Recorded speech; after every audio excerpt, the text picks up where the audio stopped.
Well, good Sunday evening to everybody. Thanks for coming out on a Sunday.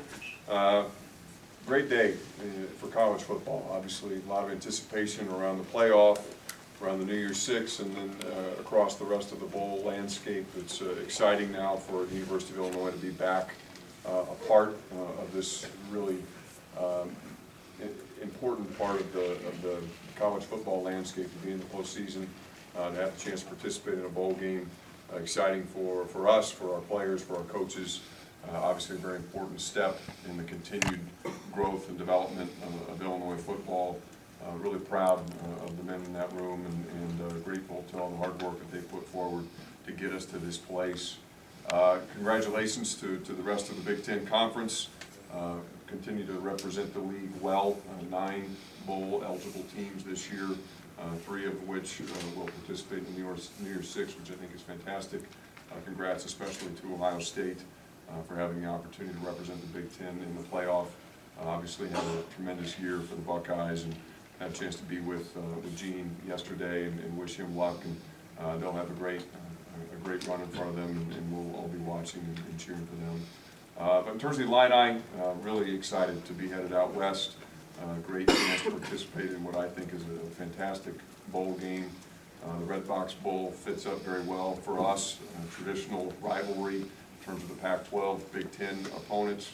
Looking forward to having a chance to play a good Cal team out there. It's a great stadium, one of the great stadiums in our country.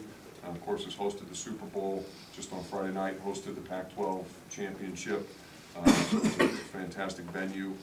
For our university, excited to be out in the San Francisco Bay Area, outside Chicago. It has the second highest concentration of Illinois alumni anywhere in the United States, and so we expect a nice turnout, a lot of orange and blue out in that part of the country, and we know that there's a lot of excitement to have us head out that direction. So a lot to look forward to, and obviously great opportunity for our guys to continue to develop, work together during these additional practices that the bowl game provides. As I said at the outset, just really proud of our coaches, of our players. We've not been in a bowl game for too long, and it's great now to have the opportunity to participate in the postseason. It's a group that's been through a lot of adversity.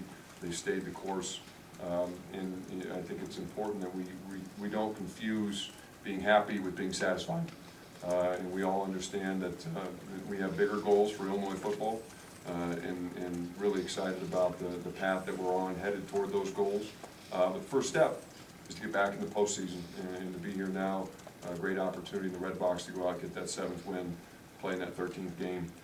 First time that we've done that in the last several years, and excited to take that step with this program and then continue to build from there. So I think I'm done. I'll be back up. Do you want to do questions now, or do you want to come up and do them later? Let's go ahead and do questions for Josh then. Okay. Josh, did you do any politicking at all? I mean, obviously, you know you're going to bowl. Did you try to upgrade it, I guess? You do a little bit, sure. You're having conversations with the executive directors from a number of different bowl games. The Big Ten is unique. We're fortunate as a league to have as many different bowl relationships as we do. But we also have some clauses in our relationships where we try to avoid having repeat attendees at certain games. And so there wasn't a tremendous amount of speculation as you got down toward the end. It was pretty evident where we thought we were going to end up. We had a pretty good feel that it was going to be San Francisco really for the last week, after looking at the landscape and having a good sense of where other schools had to go based on repeat performances and the like. But you never know until you know. And so it wasn't until we got the call this afternoon that we knew definitively that it would be the Redbox. But we did have a pretty strong sense that would be the destination for about the last week. Josh, you called this season magical in a tweet. Why do you think that's the word for this season? Well, I think that, for me, it was really about seeing a group of guys come together that has overcome tremendous adversity.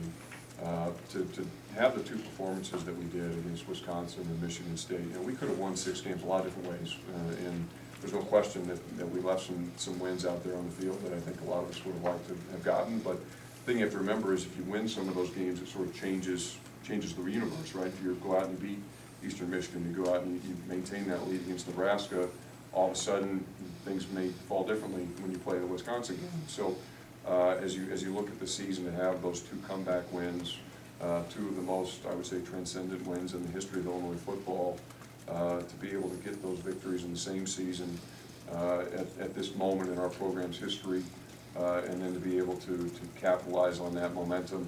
One of my favorite games was the win at Purdue. You know, there were a lot of things that I think fell into place, and again, I think it's important. You know, I have used the word magical. I think it was a really special season, and I feel really good for the guys in that locker room. But I don't think, again, you want to confuse terms. You know, just because something was magical, just because something was special, again, doesn't mean we're satisfied. It doesn't mean that we're content. It means that we're progressing. It means that we've made the next step in the requisite steps that we need to make to continue to pursue our goals. And you know, this team really pleased with the way they came together and were able to do that. What is the difference between 5 and 6 wins? I know Merrick would want, what's the difference for this program to have this bowl? We need to get in the postseason. I mean, we've known that for a long time. I mean, as we talk about, again, accomplishing our goals, is our goal 2, 3, 4 years from now to win 6 games? It's not. You know, we have goals to compete in that game that was played yesterday over in Indianapolis. And we want to win the division. We want to win the Big Ten. We want to be one of the teams that's being selected for those New Year's 6 games on the ESPN Bowl special that all of us watched this afternoon. But in order to do that, you have to follow a progression. And the first step in that is to get back in the postseason, to get into a 13th game. And so it was huge for our program, and to be able to do it in the manner that we did. You know, I think most of us who were at East Lansing will never forget that game. I think it really helped put a punctuation mark, an exclamation point, I should say, on the season, and help people feel good as we head into the 7th game, or 7th chance to get the 7th win. The calendar being what it is, when would you like to have that normal end of the season evaluation with Lovey, just to kind of go over things about what went well, what didn't well? I mean, you're familiar with those kind of meetings, but the schedule now is going to change. Yeah, Coach and I talk regularly, right? When we're in ongoing communication, we're always talking at least 2, 3, 4 times a week throughout the season. And so, you know, we'll have I guess, as formal a sit down as we generally do at some point once things settle down. The new recruiting calendar has made this immediate few weeks after the regular season concludes pretty challenging to find a lot of time together. But once we get through the bowl, once we get through the holidays, you know, we'll have a chance to sit down and reflect a little bit. But again, he and I are in constant communication. We're always sharing ideas, feedback, both directions. And so by the time we get to any kind of end of the year meeting, there's not a lot that's unsaid by that point in time. Josh, we'll try to get a lot of people with you on this trip. I mean, obviously the team's going, the coaches, but beyond that, you have a large travel party. Was financing part of this consideration at all, or you guys know? Well, finances are always a consideration, but certainly, having not been to a game since 2014, there is an opportunity here for us to say thanks to a lot of people who have been involved in helping build this program. There aren't a lot of people involved in Illinois athletics who don't have hands on the football program specifically to make our games happen and all the ancillary things that happen around fighting Illini football. And so we will take, I think, a nice sized party out. A lot of people who have had a hand in getting us to this place, and we want them to feel a part of this postseason. And so we're working through that now and trying to figure out exactly who will be on the plane and who won't. But it's a lot of, you know, it takes a village to build a football program, and there's a great opportunity here to celebrate the next step in that progression for us. Band going or not?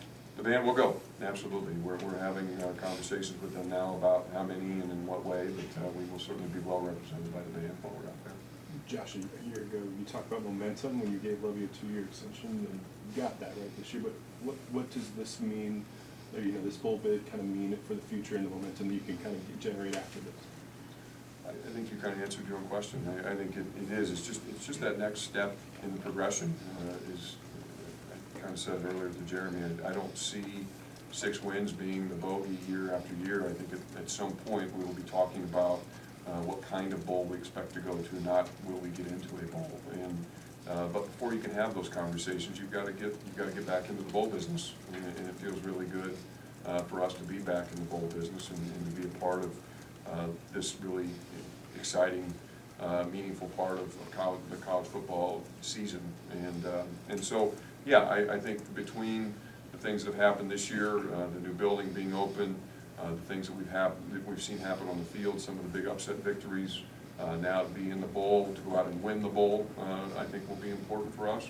And then you just continue to build on that momentum, and I mean, that's how this works, right? As you start to build a program, as you go through the heavy lifting of taking a program from where this one has been to where we want it to go, momentum is critical, and you have to start gaining it with incremental steps, and this one's a big step. This one's a big step for us. Does this season kind of make your job easier as you sell this university and sell this program and where you guys are headed?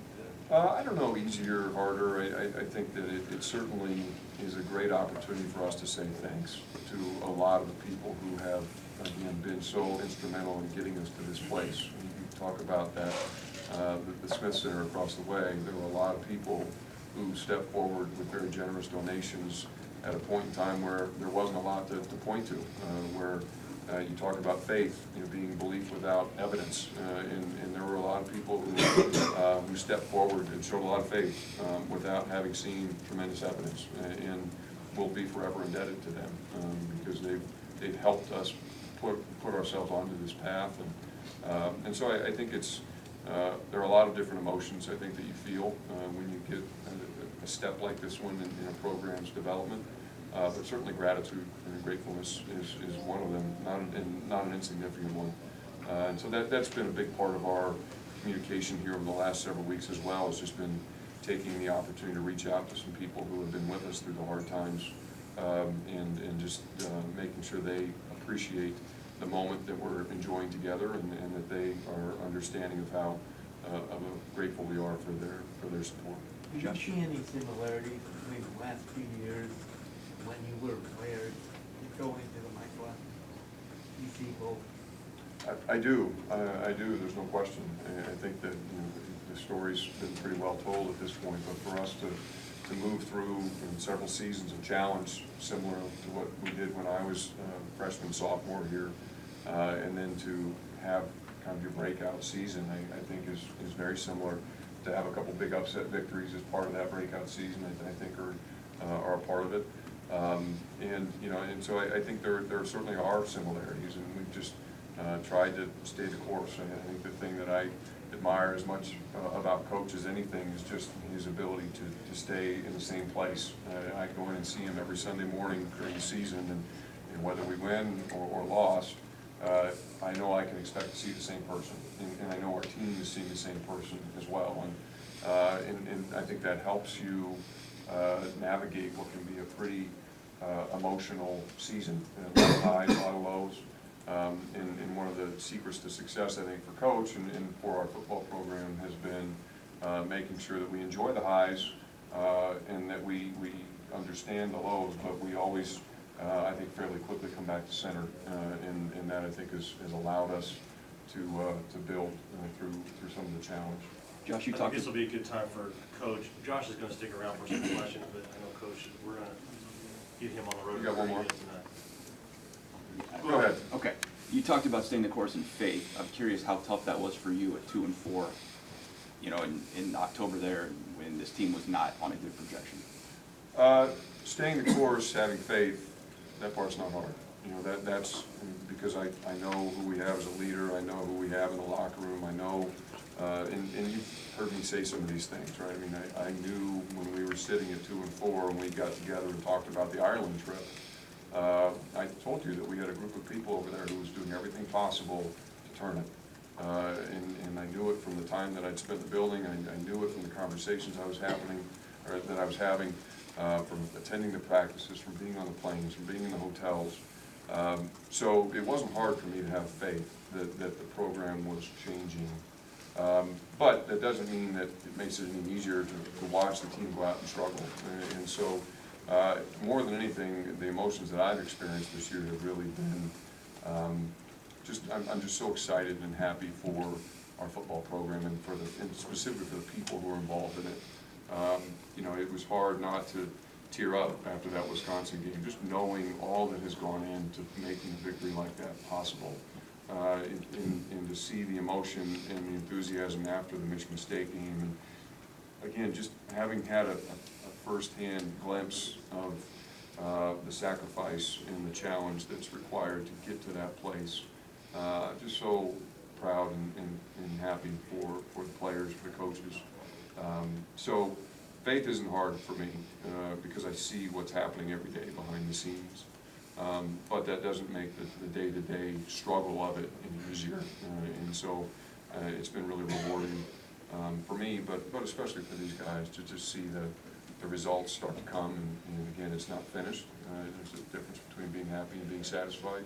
Are we happy? Absolutely, we're happy. And we're thrilled to be back in the postseason, thrilled to be going to a great bowl game. Are we satisfied? Absolutely not. And I think that's key. I think if you sat down with the three teams who are 12-0 in the country right now, they would say they're not satisfied. And so no matter where we go, we will always be hungry, and we'll continue to push for ever better. Is one of the tricks, I think, for us to be successful. Okay, I am sticking around, but I know Coach is going to get on the road.